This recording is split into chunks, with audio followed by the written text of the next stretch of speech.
महिला आरक्षण प्रश्न पेटला. दिग्रसमध्ये भाजप शिवसेनेचे निषेध आंदोलन. लोकसभेमध्ये महिला आरक्षण विधेयकाला काँग्रेस पक्षाने विरोध केल्याच्या निषेधार्थ दिग्रस शहरात भाजप व शिवसेनेच्या वतीने छत्रपती शिवाजी महाराज चौक येथे तीव्र आंदोलन करण्यात आले. या आंदोलनात कार्यकर्त्यांनी जोरदार घोषणाबाजी करत काँग्रेसच्या भूमिकेचा निषेध नोंदविला.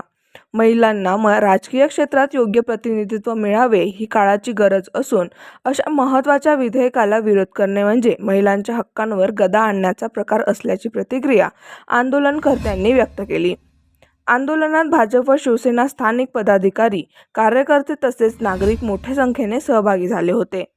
आंदोलनादरम्यान काही काळ परिसरात तणावाचे वातावरण निर्माण झाले होते. मात्र पोलीस प्रशासनाच्या उपस्थितीत आंदोलन शांततेत पार पडले. महिलांच्या सन्मान व हक्कांसाठी भविष्यातही लढा सुरूच ठेवणार असल्याचा इशारा आंदोलनकर्त्यांनी यावेळी दिला. या आंदोलनात शिवसेना व भाजप पक्षांच्या महिला बहुसंख्येने उपस्थित होत्या. भाजप शहर अध्यक्ष या भाजप महिला आघाडी शहर अध्यक्ष या नात्याने उभी आहे. आज आम्ही सर्व महिला इथं जमलेलो आहोत.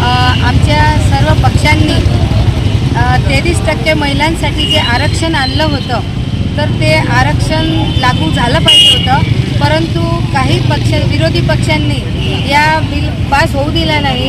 कारण ते त्यांच्या घरच्याच महिलांना पुढे जाऊ देण्याची इच्छा आहे त्यांची आणि बाकीच्या पक्षांचा त्यांनी विचार केला नाही. तर पूर्ण पक्षांचा विचार करून सर्व जाती धर्म समभाव या नेत्यांनी हे कार्य केले पाहिजे होते आणि असा हा बिल पारित केला पाहिजे. त्यासाठी आम्ही सर्वांना विनंती करतो. धन्यवाद. जय हिंद, जय महाराष्ट्र.